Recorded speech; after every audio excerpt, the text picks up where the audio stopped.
irmãos, nós queremos saudar a todos com a graça e a paz do Senhor. Amém? Convido os irmãos para que abram as suas Bíblias no livro do profeta Isaías, capítulo 35. Livro do profeta Isaías, capítulo 35. Sobre este texto nós iremos refletir nessa noite especial, noite na qual nós nos alegramos com os nossos irmãos pela recepção de mais membros da nossa igreja. São membros recebidos no nosso meio, são filhos da aliança. Nos alegramos também com a presença do reverendo Adiel, pastor jubilado da Igreja Presbiteriana do Brasil, membro desta igreja, filho desta igreja. Nos alegramos também pela presença dele, da sua esposa, a nossa irmã Ana, e nos alegramos também pela palavra do Senhor que nós iremos ler, livro do profeta Isaías, capítulo 35. Irmãos, nós estamos na estação que antecede a celebração do Natal, e nessa época a igreja tradicionalmente tem focado a sua atenção na vinda do Senhor. E quando nós falamos vinda do Senhor, nós estamos nos referindo, nessa época do ano, a duas coisas ao mesmo tempo. Quando nós falamos em vinda do Senhor, nós pensamos na sua vinda por ocasião da sua encarnação, que é o Natal, porque Deus se fez homem e habitou entre nós, mas também nós pensamos na sua vinda por ocasião da consumação da história, na sua vinda por ocasião do juízo final. Então nós temos em mente essa dupla vinda. E assim a igreja nos coloca na perspectiva de pessoas que olham para o passado, porque Jesus já veio, mas ao mesmo tempo a igreja nos coloca na perspectiva de pessoas que olham para o futuro, porque o Senhor virá mais uma vez. E nesse contexto, irmãos, de preparação para o Natal, de preparação para a celebração da vinda do Senhor, o profeta Isaías ele tem proeminência na espiritualidade da igreja desse tempo. O livro do profeta Isaías é lido com maior frequência, justamente porque em vários momentos, ao longo da sua longa profecia, Isaías se refere muitas vezes ao mesmo tempo para a primeira vinda de Jesus e também para a sua segunda vinda. Irmãos, Isaías ele foi descrito como o mais ilustre dos profetas do Antigo Testamento. Os estudiosos das Escrituras o louvam como sendo um grande escritor, tanto pelo seu estilo refinado, quanto pelas poesias, pelas figuras das quais ele se vale para compor a sua profecia. Além de tudo, irmãos, nenhum outro profeta anunciou tanto e com tantos detalhes a vinda do Senhor Jesus Cristo. Por isso ele é chamado por alguns de o quinto evangelista, como aquele que compôs o quinto evangelho. Tantas e tão detalhadas são as referências que Isaías faz à vinda do Senhor. E pensando nisso, irmãos, na vinda do Senhor e nas suas consequências para nós vamos ler o capítulo 35 do profeta Isaías, texto sobre o qual nós iremos refletir nessa noite. Isaías, capítulo 35, peço que os irmãos acompanhem nas suas Bíblias, enquanto o texto é lido. Assim diz a palavra do Senhor. O deserto e a terra se alegrarão, o ermo exultará e florescerá como o narciso. Florescerá abundantemente, jubilará de alegria e exultará. Deu-se-lhes a glória do Líbano, o esplendor do Carmelo e de Saron. Eles verão a glória do Senhor e o esplendor do nosso Deus. Fortalecei as mãos frouxas e firmai os joelhos vacilantes. Dizei aos desalentados de coração: sede fortes, não temais. Eis o vosso Deus. A vingança vem, a retribuição de Deus. Ele vem e vos salvará. Então se abrirão os olhos dos cegos e se desimpedirão os ouvidos dos surdos. Os coxos saltarão como cervos e a língua dos mudos cantará, pois águas arrebentarão no deserto e ribeiros no ermo. A areia esbraseada se transformará em lagos e a terra sedenta em mananciais de águas. Onde outrora viviam os chacais, crescerá a erva com canas e juncos. E ali haverá um bom caminho, caminho que se chamará o caminho santo. O imundo não passará por ele, pois será somente para o seu povo. Quem quer que por ele caminhe não errará, nem mesmo o louco. Ali não haverá leão, animal feroz não passará por ele, nem se achará nele, mas os remidos andarão por ele. Os resgatados do Senhor voltarão e virão a Sião com cânticos de júbilo. Alegria eterna coroará a sua cabeça. gozo e alegria alcançarão, e deles fugirá a tristeza e o gemido. Esta é, irmãos, a palavra do nosso Deus. Oremos. Senhor Deus e Pai, temos, ó Deus, diante de nós a Tua palavra aberta, inspirada pelo Teu Espírito Santo, preservado ao longo dos séculos, para que a igreja possa tê-la diante de nós como meio de graça, pela ação e influência do Teu Espírito Santo, a quem rogamos o Teu auxílio, o Teu sustento, que o Senhor abra as nossas mentes e nos capacite a receber a Tua palavra, porque é a palavra de vida eterna. É o que nós choramos em nome de Jesus. Amém. Irmãos, a ideia central desse texto que nós acabamos de ler é a vinda do Senhor. Essa é a chave de que nós precisamos para destrancar o texto e podermos assim ter acesso àquilo que ele nos ensina. Portanto, a ideia central desse texto é a vinda do Senhor. Isaías fala isso no verso 2, onde ele diz: eles verão a glória do Senhor, o esplendor do nosso Deus. E ainda no verso 4, onde ele afirma: eis o vosso Deus.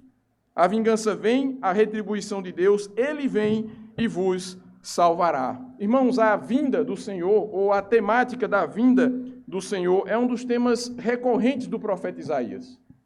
Quem quer que tenha lido a profecia inteira, nos seus 66 capítulos, certamente já notou que ao longo do texto, em vários momentos, nós somos advertidos pelo profeta de que o Senhor virá. E há textos clássicos sobre isso, como Isaías 7, Isaías 9, Isaías 11, Isaías 12, Isaías 40.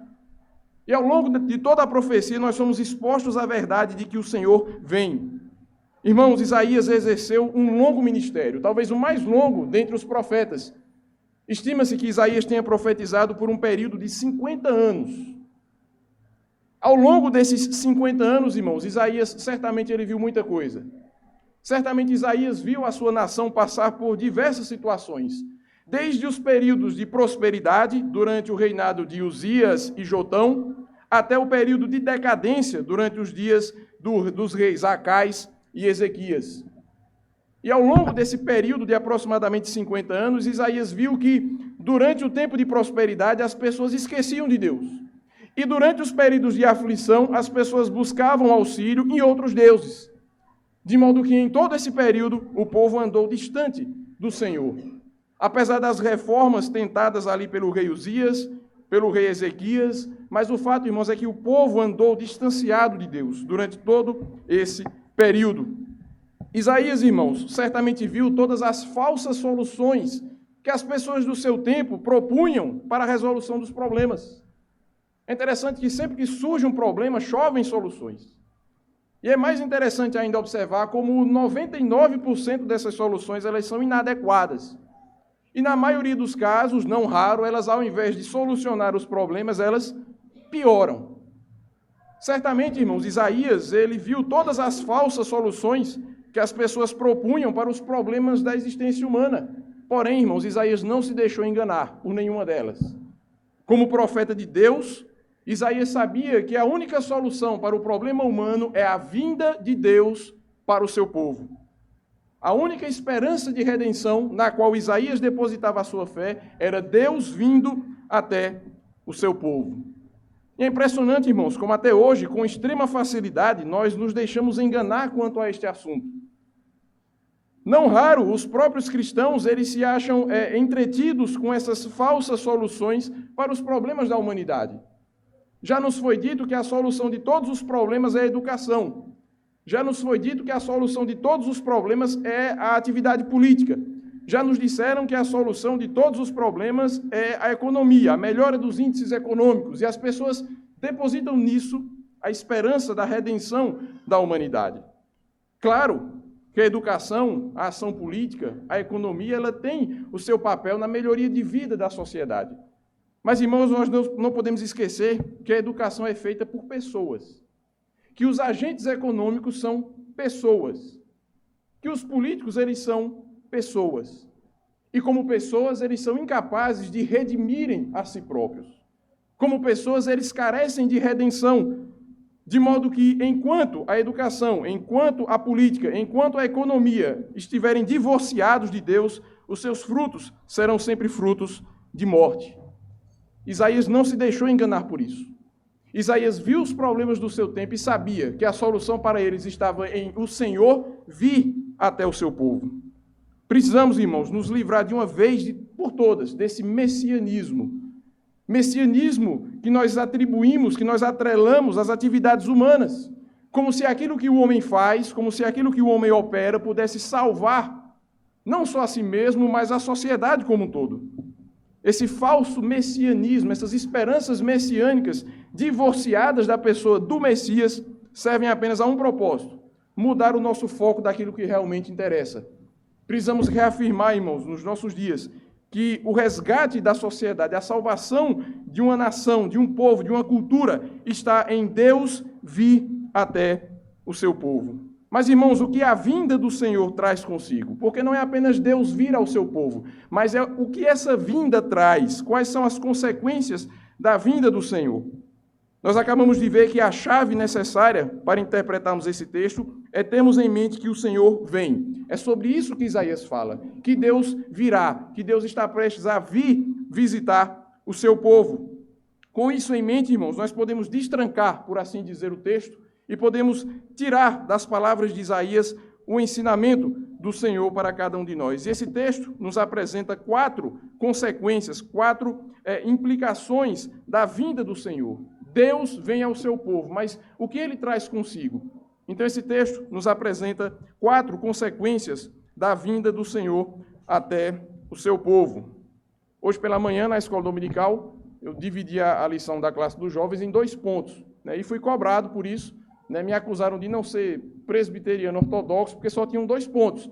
Então agora vai ter 4 mais 2, 6, dividido por 2, terão aí os 3 pontos que o pessoal me cobrou aí no horário da manhã. 4 consequências da vinda do Senhor. Em primeiro lugar, irmãos, a vinda do Senhor trará alegria. É sobre isso que o profeta Isaías nos fala nos versos 1 e 2. Os dias, irmãos, nos quais Isaías profetizou eram dias extremamente difíceis. A época em que Isaías profetiza o que está aqui no capítulo 35 foi a época em que o exército assírio despontou como a grande potência da época. Enquanto Isaías escrevia essa profecia, o exército dos assírios, liderados aí por Senaqueribe, já havia destruído totalmente o reino do norte, já havia invadido o reino do sul e estava prestes a cercar a cidade de Jerusalém. As pessoas, então, irmãos, portanto, viviam tempos de tristeza, de preocupação, de incerteza, de desânimo, de desalento em relação ao presente, de desesperança em relação ao futuro. E é interessante, irmãos, que em dias como esses, Isaías surge, como que do nada, falando justamente em alegria. Como se alegrar numa situação como essa? Como se alegrar enquanto o país está em cacos, enquanto a nação está em pandarecos? Como se alegrar? Mas é isso que Isaías diz, versos 1 e 2. O deserto e a terra se alegrarão, o ermo exultará e florescerá como o narciso. Florescerá abundantemente, jubilará de alegria e exultará. Deu-se-lhes a glória do Líbano, o esplendor do Carmelo e de Saron. Eles verão a glória do Senhor, o esplendor do nosso Deus. Atentem, irmãos, para as palavras. Ele fala em alegria, ele fala em exultação, ele fala em júbilo. A vinda do Senhor, irmãos, traria para o povo alegria. E era por isso que Isaías aguardava tanto que Deus viesse ao seu povo, porque ele sabia que uma das consequências da vinda do Senhor seria alegria. Era justamente essa, irmãos, a convicção de Maria. Isso nos leva à primeira leitura que nós fizemos na liturgia, quando nós somos apresentados ao cântico de Maria, aquela mulher que descobre, por revelação divina, que seria mãe do Salvador, e a sua reação é de entoar um cântico que manifesta a sua gratidão, mas que manifesta, acima de tudo, a sua alegria. E ela diz assim, nos versos 46 e 47, a minha alma engrandece ao Senhor, e o meu espírito se alegrou em Deus, o meu Salvador. A vinda do Senhor, irmãos, traz alegria. A palavra de Deus, irmãos, nesta noite, nos exorta a vivermos alegria, sim, Porque, irmãos, a alegria, ao contrário do que tentam nos ensinar, a alegria não é uma espécie de sentimento, né, que tem vida própria, que ora vem sobre uma pessoa e ora sai de outra, como se a alegria vagasse por aí procurando pessoas a quem ela pudesse atingir. Então, quando ela vem, você se alegra, quando ela sai, você se entristece. Veja, isso não existe. Isso é paganismo clássico.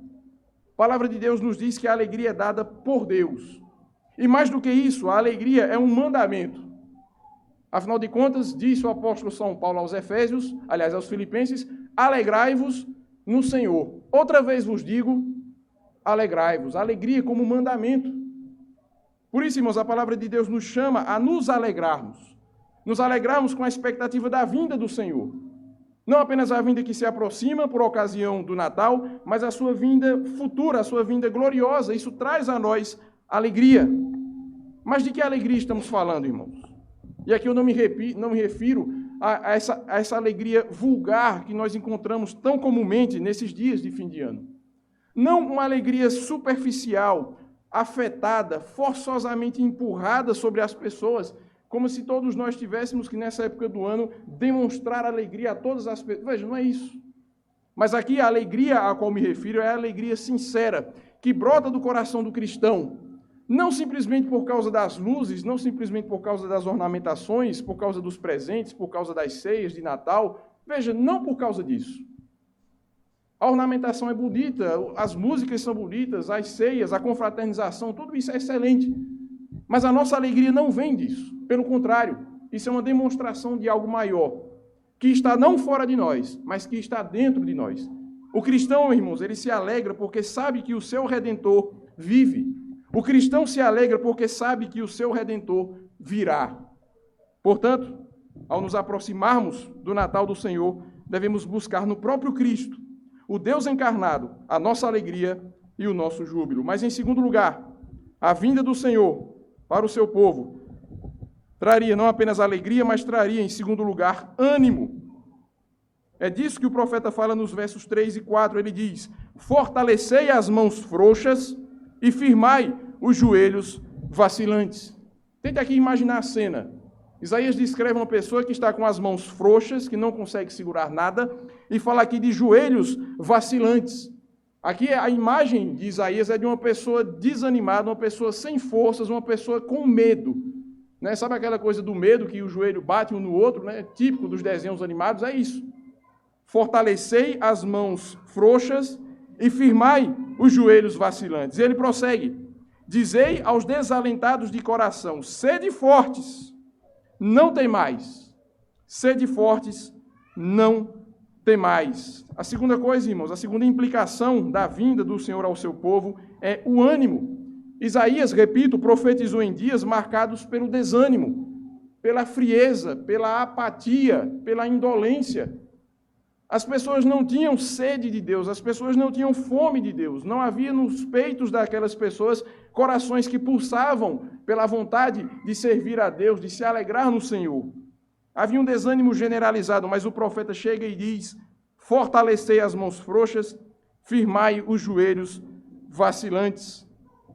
Esse assunto, irmãos, do desânimo, também foi contemplado em uma das leituras que nós já fizemos, dessa vez na epístola de Tiago, capítulo 5, verso 8, e ali Tiago nos diz: sede vós também pacientes e fortalecei o vosso coração. Sede vós também pacientes e fortalecei o vosso coração. Tiago, irmãos, assim como Isaías, escreve num período bastante difícil.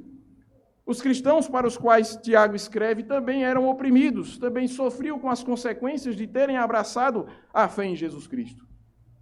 Mas o apóstolo exorta aqueles homens, aquelas mulheres: sede vós também pacientes e fortalecei o vosso coração. Percebam a semelhança disso com o verso 4 de Isaías 35.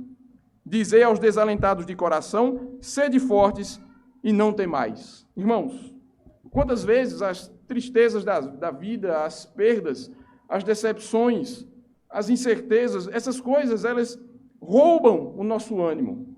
Essas coisas sugam a nossa energia, elas drenam o nosso ânimo, mas, como cristãos, nós somos chamados a fortalecermos as mãos frouxas. Somos chamados a firmarmos os joelhos vacilantes. É interessante que Isaías aqui não apela para nada de bom que possa haver em nós. Nós não devemos confundir isso com autoajuda, com sugestão, com psicanálise, com coaching. A gente não pode confundir isso aí com nada disso. Isaías não diz, olha, tenham ânimo porque vocês são capazes. Ele não diz, tenham ânimo porque vocês têm potencial. Tenham ânimo porque vocês são os melhores. Tenham ânimo porque você pode ser o que você quiser. Não. Olha aí para o verso 4. Dizei aos desalentados de coração, sede fortes, não temais. E aí ele apresenta o motivo pelo qual nós devemos ter ânimo. Eis o vosso Deus. O cristão, irmãos, ele tem ânimo, ele persevera, ele sofre pacientemente, ele persevera no caminho do Evangelho, ele tem ânimo, esperança quanto ao futuro, porque a sua esperança derradeira está na vinda do Senhor. Eis o vosso Deus. Portanto, enquanto nós nos aproximamos do Natal do Senhor, devemos buscar no próprio Cristo o nosso ânimo, a nossa força, a nossa motivação. Em terceiro lugar, a vinda do Senhor, de acordo com o profeta Isaías, traria não apenas alegria, não apenas ânimo, mas traria consigo transformação. A terceira consequência da vinda do Senhor é esta, a transformação. Você pode ver isso nos versos 5 e 6. Então se abrirão os olhos dos cegos e se desimpedirão os ouvidos dos surdos.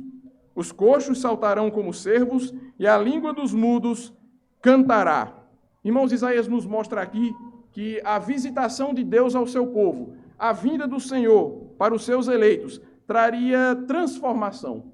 Vejam, não seria apenas um evento de aparências ou de palavras, mas seria algo com poder de transformar. Por isso que Isaías fala em cegos que voltam a ver, fala em surdos que voltam a ouvir, coxos que voltam a andar, mudos que voltam a falar, porque a vinda do Senhor traria consigo transformação.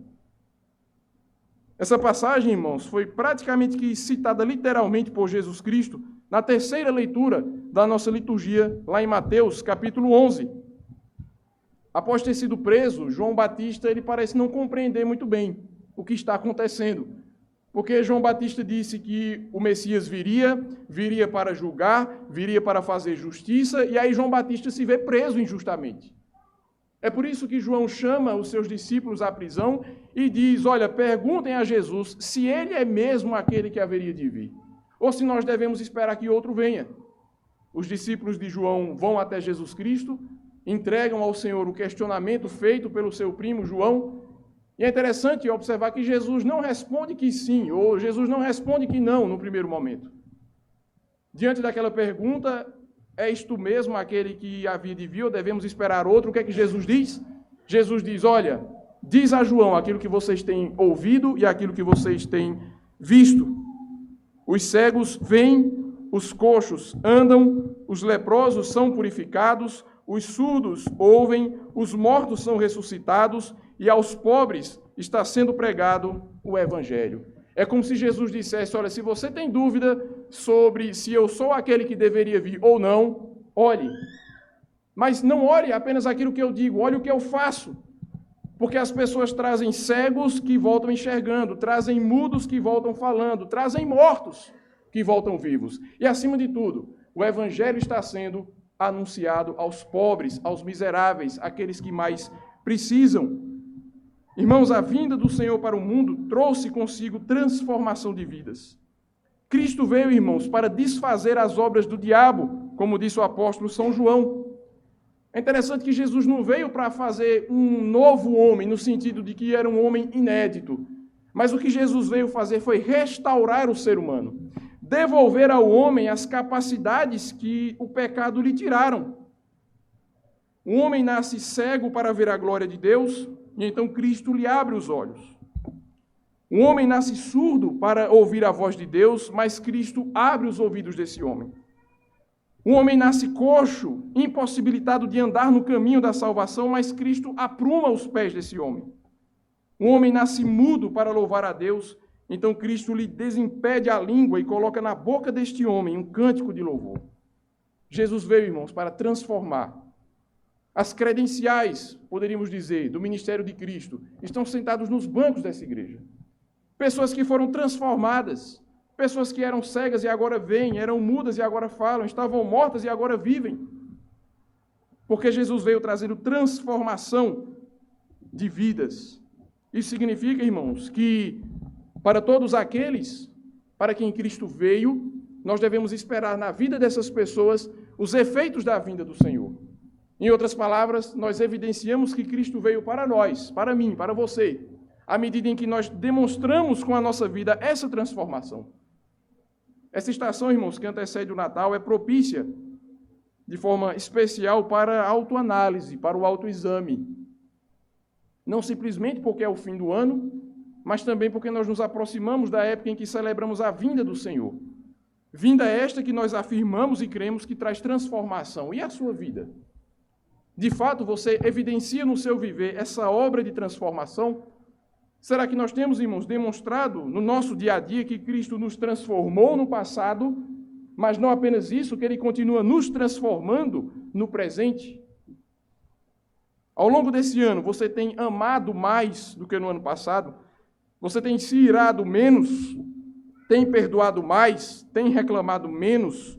Será que você tem dedicado mais tempo e atenção para as coisas que realmente importam e tem deixado de lado as coisas que são secundárias ou que muitas vezes nem interessam? Enquanto nos aproximamos do Natal do Senhor, devemos buscar no próprio Cristo a transformação de que nós necessitamos.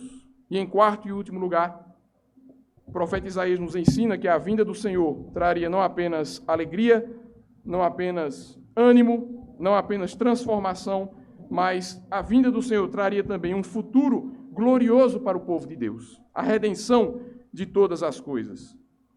É o que nós temos a partir do verso 7 até o verso 10. Mas antes, nós não podemos perder o fio da meada. Recapitulando, Isaías diz que o Senhor virá. E a vinda do Senhor traria consigo consequências. Em primeiro lugar, a alegria pela salvação, o ânimo para a vivência desta nova vida, transformação, uma vida nova na pessoa do próprio Messias. E, em quarto lugar, a redenção de todas as coisas. A restauração da ordem criada. É isso que nós vemos no verso 7. Aliás, no final do verso 6. Pois as águas arrebentarão no deserto, e ribeiros arrebentarão no ermo. A areia esbraseada se transformará em lagos, e a terra sedenta em mananciais de águas. Onde outrora viviam os chacais, crescerá a erva com canas e juncos. Isaías, de forma poética, de forma ilustrativa, ele nos apresenta uma transformação da natureza. Ele vai dizer que dos desertos brotariam água, onde antes havia apenas terra esbraseada, terra queimada, terra ardente, cresceria a erva. Ele diz que nos locais que antes eram habitados por animais carniceiros, brotaria nova vida. Isaías vê, irmãos, aqui, pela iluminação do Espírito Santo, o estado derradeiro da história humana. Quando Jesus Cristo virá para restaurar a criação. Quando Jesus Cristo virá para redimir a ordem criada. Quando Ele virá para colocar as coisas do universo no seu devido lugar. E é nesse contexto de restauração, nesse contexto de um paraíso reconstruído, que ele diz que haveria ali um caminho. Verso 8. E ali haverá bom caminho. Ali aonde? Onde antes era deserto, onde antes havia seca, onde antes havia morte. Mas pela vinda do Senhor, esse local seria transformado em um local propício, adequado, ideal para este caminho. E que caminho é esse?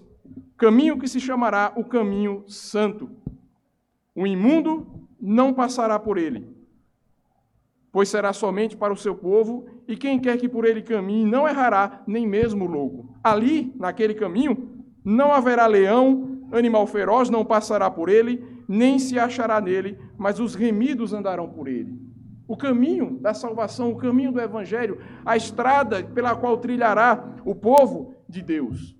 É interessante que essa estrada é chamada de caminho santo. Isaías, de forma poética, ele diz que nesse caminho não haverá leões, não haverá animais ferozes. Ele diz que aquele caminho será um caminho seguro. Não haverá preocupação com a situação exterior. É um caminho onde há segurança, onde há paz. Mas é também um caminho no qual o imundo não poderá trilhar. Aqueles que estão manchados pelo pecado não poderão trilhar esse caminho. Sendo assim, irmãos, quem poderá andar por esse caminho? Se o imundo não andará por ele. Se nós, você, eu, todos nós pecadores, não podem andar por esse caminho, quem é que vai andar por esse caminho? Como diria o salmista no Salmo 15, quem habitará no trono, no monte do Senhor? A resposta, irmãos, está no verso 8 e ainda no verso 10. Aliás, nos versos 9 e 10.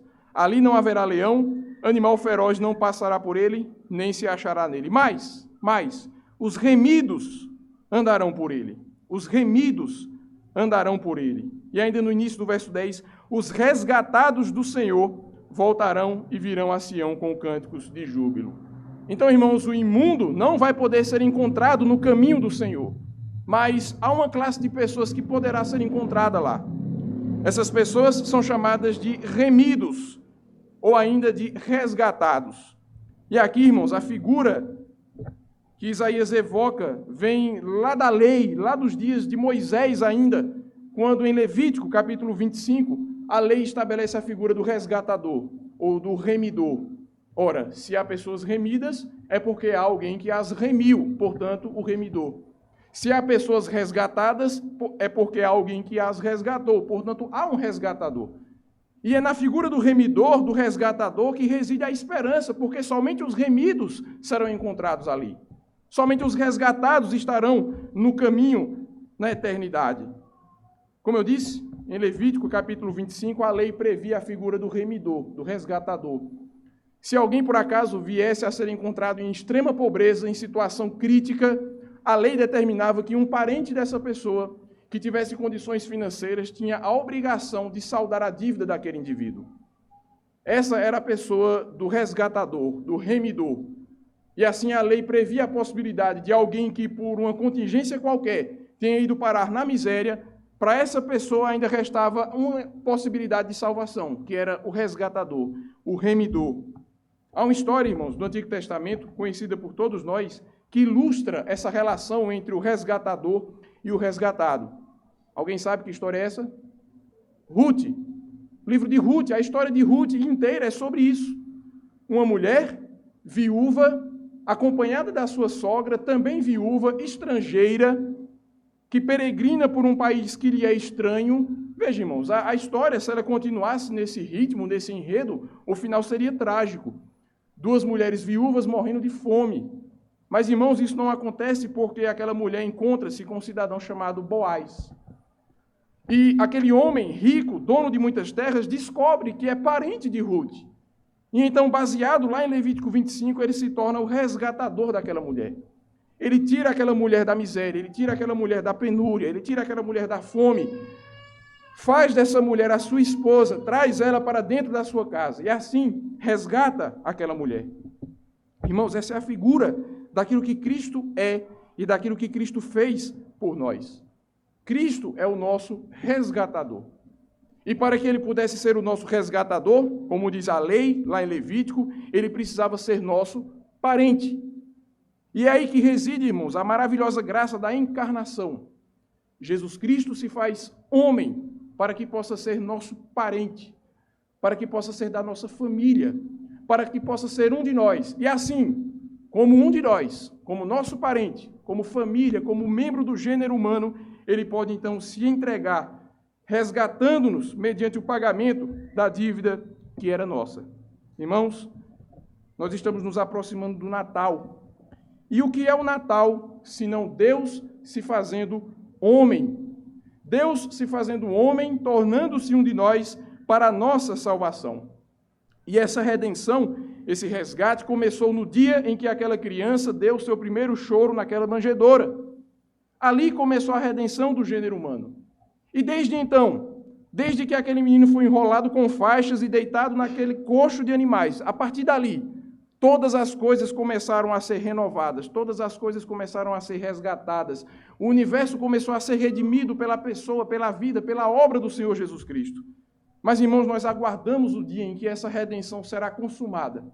O dia em que a salvação será completada. O dia em que não haverá mais pecado, não haverá mais pranto, nem luto, nem dor. E é por isso que nós aguardamos a plenitude da salvação. orando assim como fez o apóstolo João: Maranata, ora vem, Senhor Jesus. Oremos. Senhor nosso Deus, bendito Pai, graças te damos pela tua palavra, porque ela descortina, ó Pai, diante dos nossos olhos o plano da tua salvação. Porque somos criaturas falhas, somos criaturas manchadas pelo pecado original que recebemos dos nossos pais. E mais do que isso, somos criaturas manchadas pelos pecados que nós mesmos cometemos e consentimos em cometer. Tudo isto é motivo, ó Pai, de nós desesperarmos da nossa condição humana. Reconhecemos que somos as mais miseráveis de todas as criaturas, a menos que nós pudéssemos ser resgatados desse estado de pecado e miséria. E por isso nós louvamos o teu nome, porque foi justamente isso que fizeste a nós na pessoa de Jesus Cristo, porque Ele é o nosso resgatador, Ele é o nosso remidor, Ele é Deus vindo a nós, trazendo alegria, trazendo ânimo, trazendo transformação, e por isso nós aguardamos com expectativa o seu retorno, trazendo a redenção de todas as coisas. Por isso, fortalece o teu povo, fortalece a tua igreja e nos ajuda a te servir com os olhos voltados para aquele a quem iremos prestar contas, porque Ele é o nosso Senhor, Ele é o nosso Deus, e em nome dEle nós te oramos agradecidos. Amém.